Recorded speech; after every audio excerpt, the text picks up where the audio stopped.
Hi everyone, today's September 12th, 2020. This is the Duels. That's been your podcast for Yu-Gi-Oh! Duel Links. My name is Green Ranger. This week, we are catching up. There's no real event going on, so going to catch up with some of the events or things that we skipped last week. And that's primarily Aigami. We left out the dude. We're going to talk all about his rank up cards and duel skills. Ranked duels updates, talk about esports. Dimmaduel is coming in hot, angry about the KC Cup, but he's telling us about his Predaplant Machine deck. It's a pretty cool deck. See where it goes in the KC Cup. Yeah, so that's it for this week. This is a very... we're kind of in this phase where we're waiting for XZs, but then there's this Kaiba Cup that's kind of meaningless that's going on. I don't really know how to describe this time. It's a weird time. So as for myself, I thought I was going to hit King of Games soon, but then I don't remember what I was playing. Things have been a bit of a blur. Well, I was playing Karakuri at some point in the week, but that deck has only made me tank my rank and stuff like that. And then the KC Cup came, and I didn't really get anywhere with that deck either. In the KC Cup, I got into Fortune Ladies next, I believe. And I believe Fortune Ladies got me to DLV 15. That's something that Karakuri didn't even get me to. And I think I stalled with the Fortune Ladies, and now I'm trying to play Synchro Toolbox. I don't know. I'm in a weird place right now in Duel Links. I am playing every day, though. I was grinding that King of Games pretty good, but I think the KC Cup got in the way again. Even though I could totally skip the first round of the KC Cup, I could, go back to ranked right now and not care about the KC Cup, but I'm trying to get those gem rewards and things. And despite the rumors, they say we are short 100 gems this time. It's better to get them than none.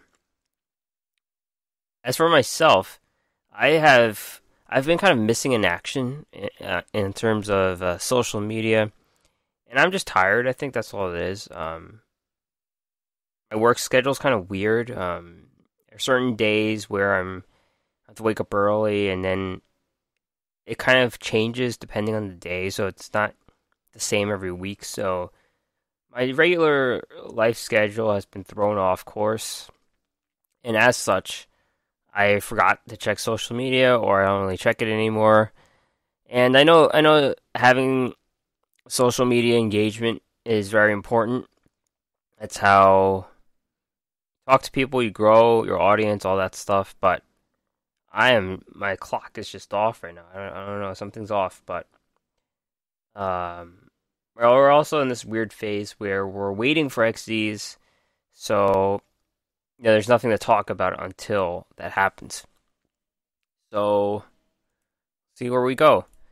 This week in Esports. Let's see. Duel Links Meta Weekly 141. First place, Wower, Show of Nightmares, Witchcrafters. This is the build of... This is similar to a build that I hit King of Games with. It's kind of like the low Lightsworn version. It doesn't have Solar Recharge. It doesn't have Raiden. It doesn't have Lumina, but it does have Lila and Minerva. Those are the only two pieces with the two Charge of the Light Brigades.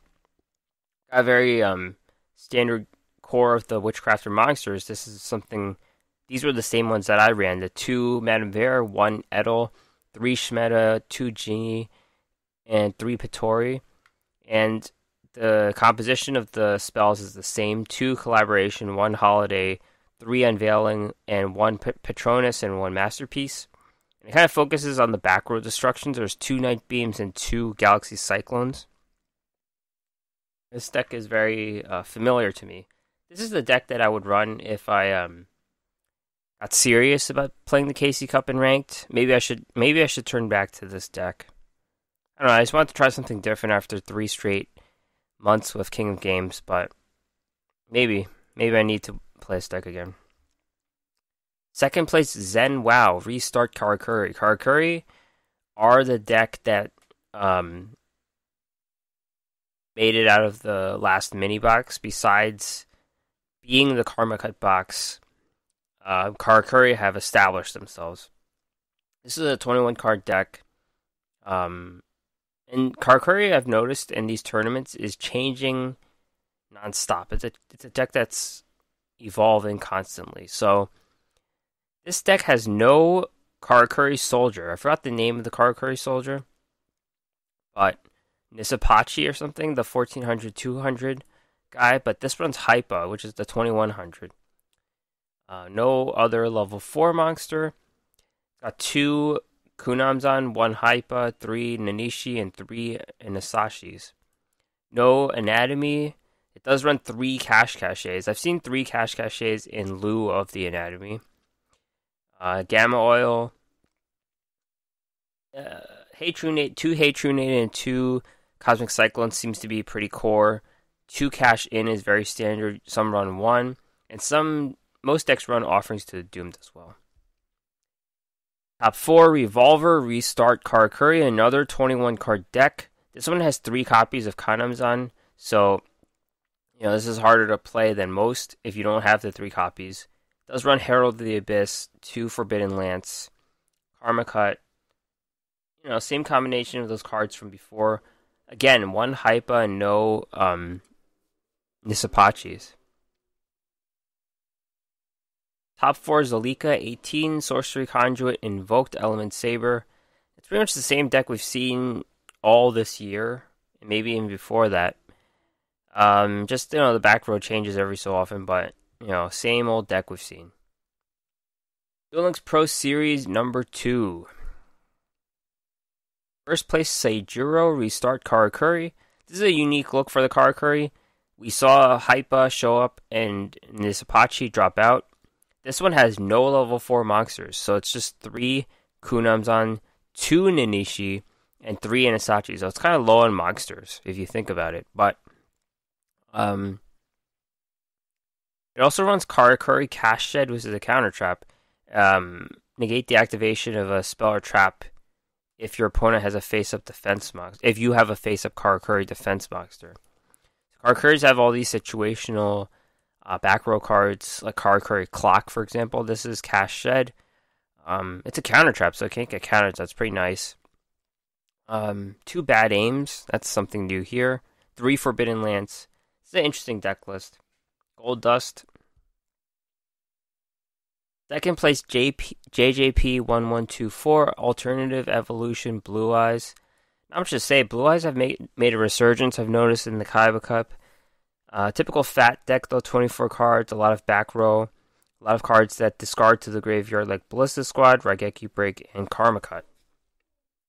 And third place, Charlie, Peak Performance, Black Wings, Control Build. Not much to say about it. The side deck is full of different tools. And that is it. Battle Phase 98. First place, Terrific K. Switcheroo Invoked Neos. Top dog of the meta right here, I would say. Not much to note about it. I'll just talk about the deck. 3 Alistair, 3 Keeper of Magic, 3 Volcanic Shells, 1 Neos, 2 Cosmic, 2 Invocation, 2 Neos Fusion, 2 Fiendish Chain, 2 Karma Cuts, 3 Ultimate Providence. With this type of deck, you always expect Ultimate Providence due to the balanced build of the deck. Second place, Kompaku, Level Augmentation, Super Heavy Samurai. Haven't seen this deck in a while in these tournaments, but it's a bit of a different look running Level Aug. Usually it's like a grit or a life point boost skill when you see it in the ladder. It also has Fire Formation Gaku, 2 copies of that card, and 1 Axel Fool. So there's just a lot of shutdown here and power up for that 1-turn kill. Yeah, Axel Fools and Fire Formation Gaku. We should have seen these earlier, but Super Heavies were always a deck that just ran all monsters. Top 4, Drizzles, Cyber Style, Cyber Dragon. This deck refuses to go away completely. This deck, just because we haven't seen it in a while, I'll talk about it. 1 Cyber Dragon, 3 Cyber Dragon Veer, 3 Cores, 3 Cosmic Cyclone, 1 Fusion Gate, 3 Cyberload Fusion, 1 Cybernetic Fusion Support, 1 Double Cyclone, 2 Offerings to the Doomed, and 2 Cybernetic Overflow. And top 4, in Japanese, this translates to Goes, Mythic Depths, Sea Stealth Attack, Cristrons. The notable addition about this deck is it runs 3 copies of Psychic Wielder, which helps you get into some level 6 synchro plays, which are my favorite. So this deck runs some Brionic, Coral Dragon, and Powered Insectron. From the Esports, we have some shakeups in the meta. Quite a bit of shakeups this week. The tier list update. First, top tier Invoked Neos and Witchcrafters, those have not changed. The other tiers have some movement though. Element Sabers have gone back up to tier 2, along with Black Wings and Shiranui. Tier 3, we see the demotion of Blue Eyes, the rise of Karakuri, right immediately into tier 3 instead of a high potential, and Dark Magician and Masked Heroes. I'm not sure Masked Heroes really belongs here. I don't really see it a ton, frankly. And high potential Triamids have been put on, and Valkyries have been put on. I don't know about Valkyries. I haven't seen it placed. Triamids, we see it on the ladder quite a bit. But it's not unbeatable like it was. I think the Sphinx can be beaten decently. And Gookies have been moved off the tier list. There's some debate about Gookies being on the tier list to begin with. A lot of people were up in arms about that. And now they're finally off, so everyone can calm down about that. Alright, so we're going to have Doug Dimmaduel move up in the podcast in a little bit. But I guess I'll talk a few minutes, or even if a minute, about the Kaiba Cup. I don't get the point of this Kaiba Cup. Like, they're doing the Kaiba Cup for the new season since the tournament just wrapped up. So this would count towards that. This is kind of like the 2021 Worlds. And they're going to have this Kaiba Cup with 4 other ones this year. All of the ones from last year. Probably the tournament, KCGT winner and all that. All these people are going to be in one. So, in a way, these Kaiba Cups for the upcoming year are a bit lesser value, if that makes any sense, because there's more participants in it. So your chances of making it in the tournament are less. But in any case, I'm finding it really hard right now. Playing all the decks I use. I probably have to get to Witchcrafters if I want to get through this Kaiba Cup as fast as I could. Even though I could skip it, I could skip stage 1. Since I hit King of Games, I will, keep playing to get those gems. But, I planned on playing last night, but then I just played against so many Dark Magician decks. It's just like, come on now, like, at this point. I just want this deck to go away, and I want XZs, I want to see something different, but same old sauce, same old sauce, same old sauce. So I am a bit frustrated too with the Kaiba Cup, but I don't really have, I didn't hit DLV max yet, so I don't really have a place to talk about it. It's just a combination of disappointment and interest that, there's nothing much to say. Like, we're facing the same old decks over and over again. And in a way, this is the perfect time to take a break. But the Kaiba Cup gives gems, so kind of stuck here. But anyways, Doug Dimmaduel feels the same way. He's coming in hot. He's got Predaplant Machines. This is the deck he's using from the Kaiba Cup. I'm assuming. I'm not sure if he's having success with it, but it seems like he's frustrated, so maybe this deck will show up in the future. But here is Doug's casual deck of the week with Predaplant Machines.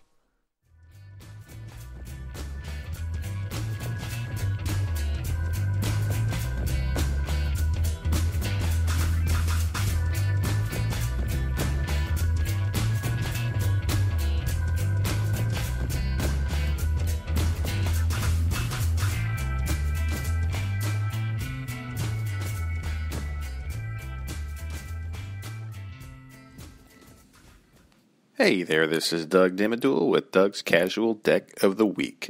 This week I got a quick deck because, I'm going through KC Cup fatigue right now, not having too great of a time, so we'll just go through this deck real quick here.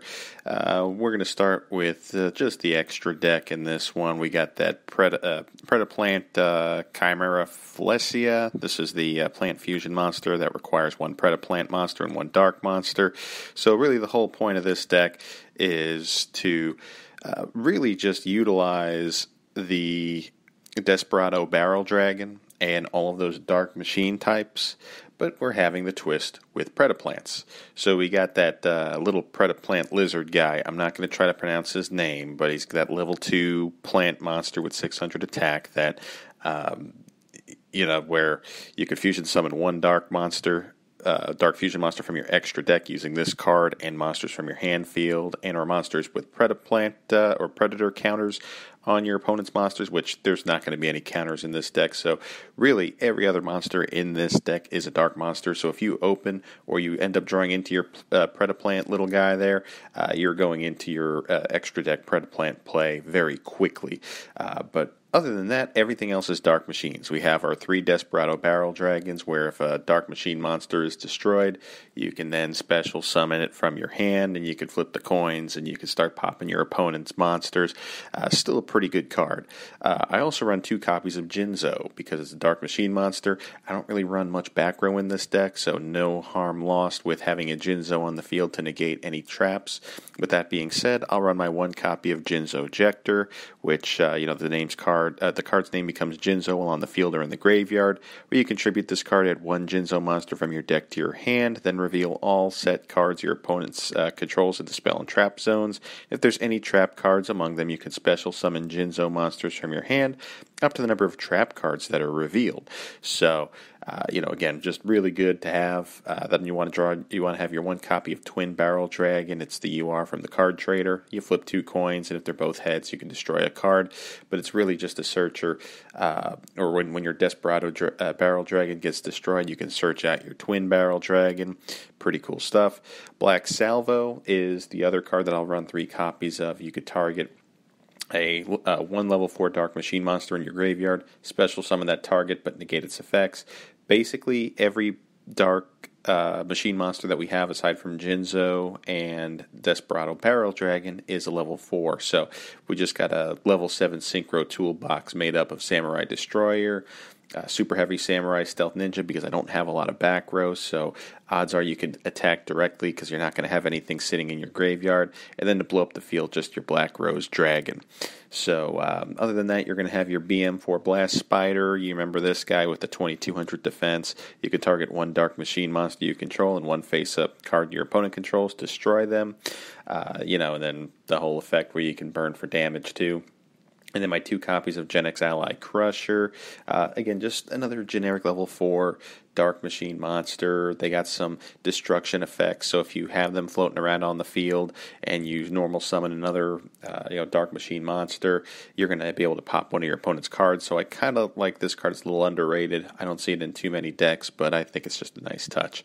And then just to round things out, 1 copy of Hate Grenade, 1 copy of Treacherous Trap Hole, and that's the back row. So other than that, this can be a pretty fun deck to play. It can be a pretty annoying deck to play against. But in the KC Cup, this thing just gets obliterated because everybody's running every kind of counter and every kind of just perfect hand imaginable. It's very infuriating, but it's kind of what you expect at this stage of the competitive play. So with that being said, I'm a little salty from a few recent duels, especially those rank up duels. You always tend to get screwed on those. Even with the restart skill, you brick like a son of a gun when if you're trying to go win 2 or 3 in a row to go get that rank up eligible match, you have no problem just drawing into at least a portion of your combos.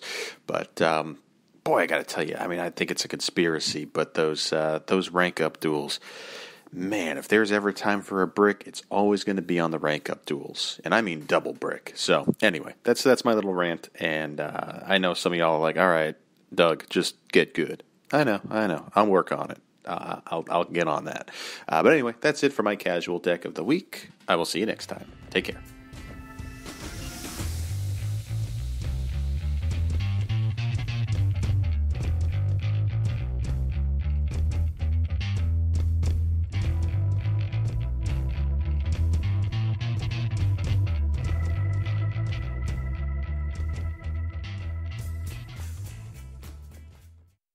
All right, thanks, Doug. Check out Doug's Casual Deck of the Week every week on this podcast. He has a Twitter account at Yu-Gi-Oh! Deck Talk. Let's finally get to Aigami. We left this guy out for a bit. I haven't really seen him. Well, I have seen Aigami in ranked duels, but probably level augmentation and level reduction are pretty good skills for like Shiranui decks and stuff like that. So it's probably where I've seen him, but let's talk about his rank up cards. So the starter deck comes with a copy of Endora, Doomvolt, the Cubic Emperor. So we basically get 3 of these as a result. So we get 2 of these in the rank up too. So we get all 3 copies. Level 4 Fairy, Light Fairy 0/0. Cannot be normal summoned or set. Must be special summoned from your hand by sending 3 cubics you control to the graveyard. Cannot be special summoned other ways. If summoned this way, this card gains 2400 attack. If this card is special summoned from the hand, inflict 800 damage to your opponent. If this card in your possession is sent to the graveyard by your opponent's card by battle or card effect, you can target up to 3 cubic monsters in your graveyard, special summon them, and then you can add a cubic card from your deck or graveyard to your hand. You're going to see something with the cubic monsters. They have kind of like a resurrection or reincarnation thing into different cubic monsters. So basically this is a high cost though. Three monsters on your board to special summon. That's kind of like the Destiny Hero Plasma play. So it is a special summon though. So if you get those 3 monsters on, you can immediately ramp this onto the board. 2400 attack, it's not too much at all. You get to inflict 800 burn though. That is something we're gonna see with this deck. It's kind of they have this burn strategy going. But once this card is destroyed on its own, you could get 3 more monsters back onto the board. So it's like the cost you put onto it is immediately recouped, and then you could tutor a cubic card back, and then you could do another play with the cubics. So overall, this is not a competitive strategy, but it is a strategy nonetheless. This card has less attack than Buster Gundle, so that's going to be more of the beater, but this has that burn strategy that a lot of these cards have, so that may be more fitting. Next card is Gara Guile, the Cubic King. We get 3 of these. Level 2 Wind Fairy 0/0. Cannot be normal summoned or set. Must first be special summoned from your hand by sending 1 cubic monster you control to the graveyard. If summoned this way, this card gains 800 attack. If this card is special summoned from the hand, inflict 800 damage to your opponent. At the end of the damage step, if this card battled, you can target up to 2 Vijam the Cubic Seed in your graveyard. Send this to the graveyard, and if you do, special summon them. Then you can add a Vulcan Dragni, the Cubic King, from your deck to your hand. So this is one of the level 2 pieces. There's 2 level 2 monsters with the cubics. This does that a little bit of burn damage, so 800 there. And also has synergy with the Cubic Seed skill. So Cubic Seeds adds 3 Vijam the Cubic Seed to your deck. So this gets them back from the graveyard. But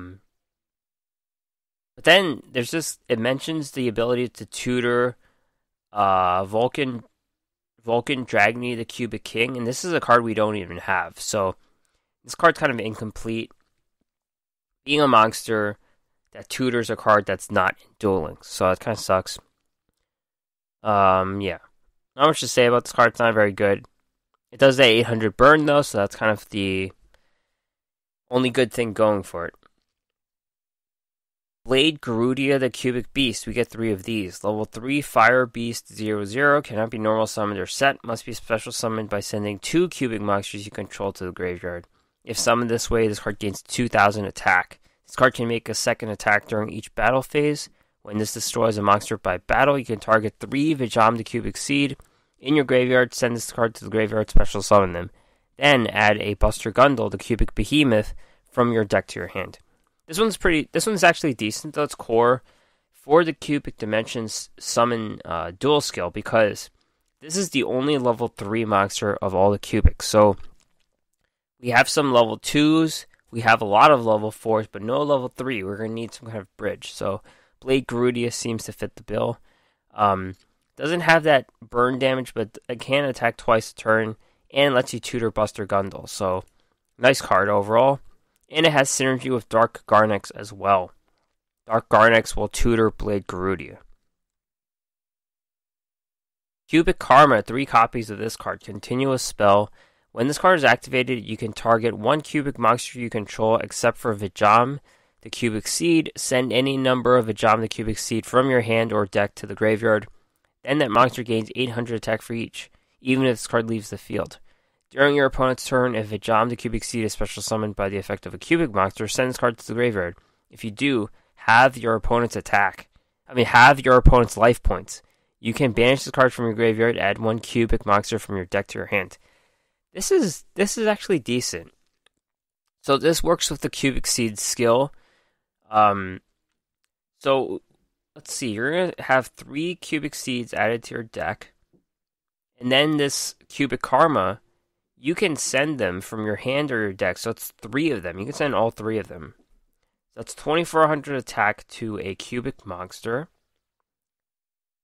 And when you use one of those monsters, like Garagile or Blade Garudia, they get destroyed. You're going to special summon those Cubic Seeds back. Your opponent's going to lose half of their life points. That's something. If that burn strategy goes through, you're going to be a few burns away from killing your opponent. So there is something to this card. Cubic Karma, Cubic Seeds, a little bit of burn damage, and you might have something. Very interesting archetype. It's not competitive, but it's very interesting. The last card we get 1 copy of is not a cubic monster, it's an Evil Swarm. Evil Swarm Capelia, level 6 Dark Machine, 2450, 2050.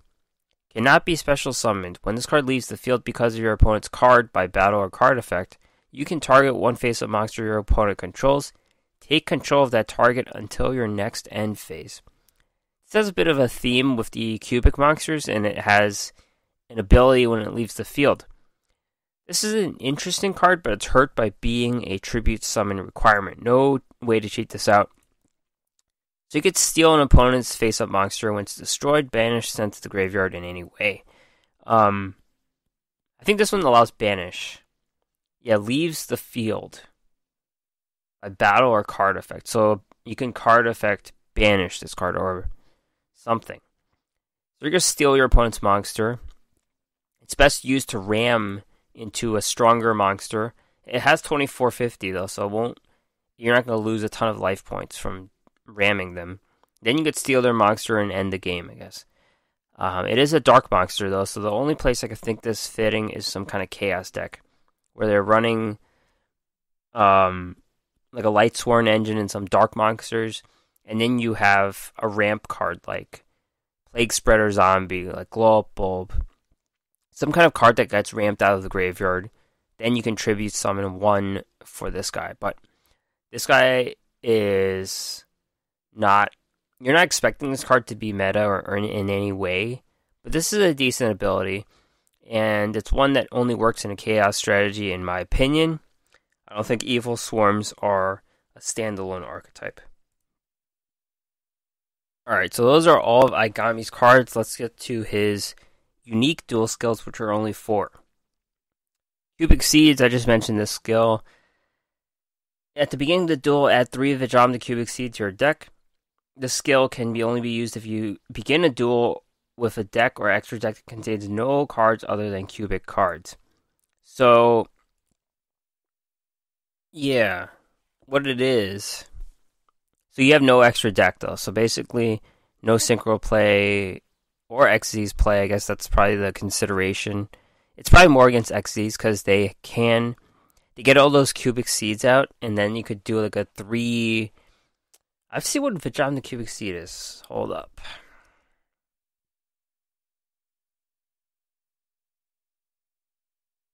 I know it's like old entity Haster, so it's a level 1. So if you use the skill, you're gonna have 3 of these guys out. So like if there's an XZ's play where you have 3 of 3 level 1 monsters into a XZ's play or something. But in any case, this card's kind of like old entity Haster. When it battles a monster, you place it in the spell or trap zone, and then you kind of like you don't take control of it, but they can't attack and they lose their effects. That's kind of the same thing as Haster. But yeah, this works very well, as I mentioned, with Cubic Karma. Any of those monsters that can ramp those cards out, so Dark Garnex, Garagile, Blade Garudia, all those cards work well with Cubic Seeds. Could be one of the best skills for this archetype. You are kind of clogging up your board. You can clog your opponent's board up, but you kind of clog your back row up. Interesting. It's an interesting deck to play for fun. Mention Summon. Play 1 level 4 or lower cubic monster from your hand. The attack of the monster you played with this skill is equal to its original level times 500. If the monster is destroyed, you lose life points equal to its original level times 500. The skill can only be used if you begin a duel with an extra deck that contains no monsters other than cubic cards. This can be used once per turn, twice per duel. So, it's like a free special summon on a cubic monster. The attack is going to be its level times 500. So, Buster Gundle is going to be 2,000. Indora, Doom Volt, 2,000. There's another one. I forgot what it was. But Buster Gundle is normally going to be 3,000. Indora is going to be 2,400. So, they're kind of less powerful than they are. But this lets you ramp, basically. You're going to ramp into another cubic play since you do use special summoning. You do lose life points though, so once it's destroyed, you're gonna lose like 2,000 life points. Yeah, this is high risk though, because you could use this twice and then you wind up losing 4,000 life points. So it's a bit of a high risk maneuver, but lets you get into a free ramp play. I guess that's the best thing about this skill. Cubic Dimension Summon. Send 1 cubic monster you control to the graveyard. Play 1 cubic monster from your hand that is 1 level higher than the monster you sent to the graveyard. The attack of the monster you played with this skill is equal to its level times 500. Can be used once per turn, twice per duel. So this skill doesn't have a restriction on the extra deck, so that's good. But this makes you have a chain, because this involves a cubic monster and then one that's a level higher. So you're going to have some 2s, some 3s, and some 4s. 2s, we have Garagile and Dark Garnex. 3s, we only have Blade Garudia. And 4s, we have a few monsters. We have Buster Gundle, we have Indora, Doom Volt, and then the first one, I forgot what that's called. I don't remember the first cubic monster we ever got. So you kind of ramp into the... Not ramp, you move in levels from 2 to 3 to 4. Doesn't seem too useful though, but they do get... it does help populate the graveyard. Finally, you don't deserve to exist in my world. Choose 1 monster that is equipped with your opponent's equip card that has at least 1,000 attack above its original attack. Send it to another dimension. This can only be used once per duel. So equip spells are rarely used in Duel Links. The most popular ones are like Evil Eye of Selene, Power of the Guardians. So this is probably only useful against Evil Eyes because the monsters do get pretty big, and then they kind of keep their attack. So yeah, this is 1 skill against Evil Eye. But that deck you rarely even see. It's a deck that can beat you every so often. It's a really good tier 4 deck, but the low prevalence of that deck makes this skill just not worth running. If Evil Eyes are tier 1, maybe you should run this skill, but we're not there at all. So we're going to talk about ranked duels updated now. We have 2 new cards from this month. First is a UR ticket. UR tickets kind of suck because you don't get like the full play set right away, but this is a trap card called Battle Teleportation. Activate if you control only one face-up psychic monster. Select that monster. It can attack your opponent directly this turn. At the end of the battle phase, give control of that monster to your opponent. So a huge disadvantage is this is a trap card. You're going to have to plan a turn ahead, hope for no Cosmic Cyclones or any Night Beams or anything like that. Or Heart of the Cards. You get your Psychic monster the next turn. So this would be decent as an equip spell, normal spell. So you would just like attack directly, right? That would be pretty good. But it's a trap card. In any case, you're giving away your Psychic monster after that direct attack. So you want to kill them in that turn.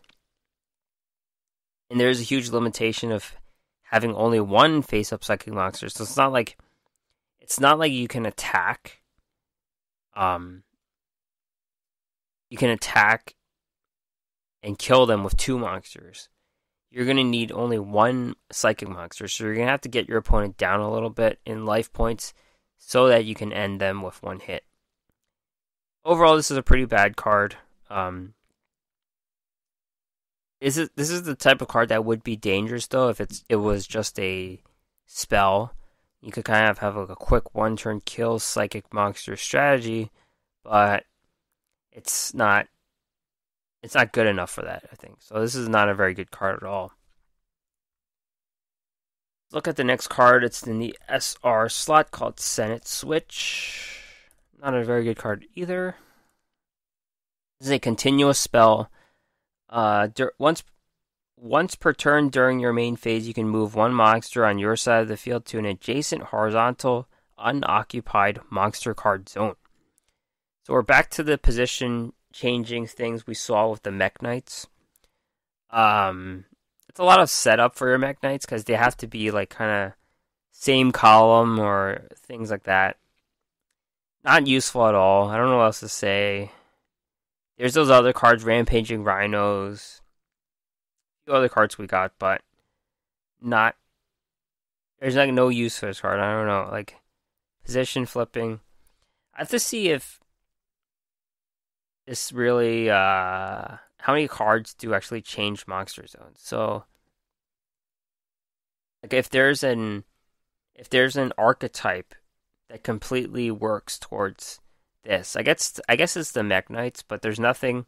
I don't see anything that really comes out. Gookie the Solid Ogre.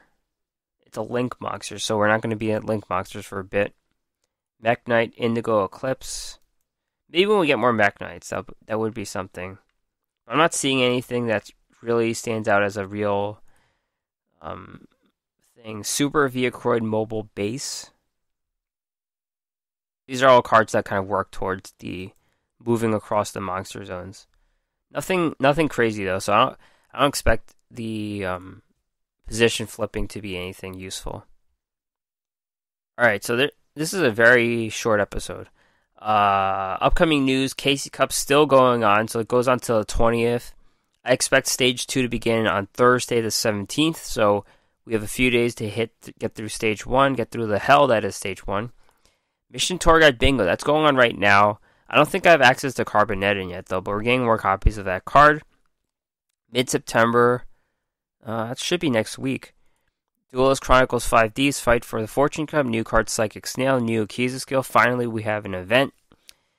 Mid-September, Duel Quest, and then late September, massive update incoming. XD's World is finally coming on the 29th.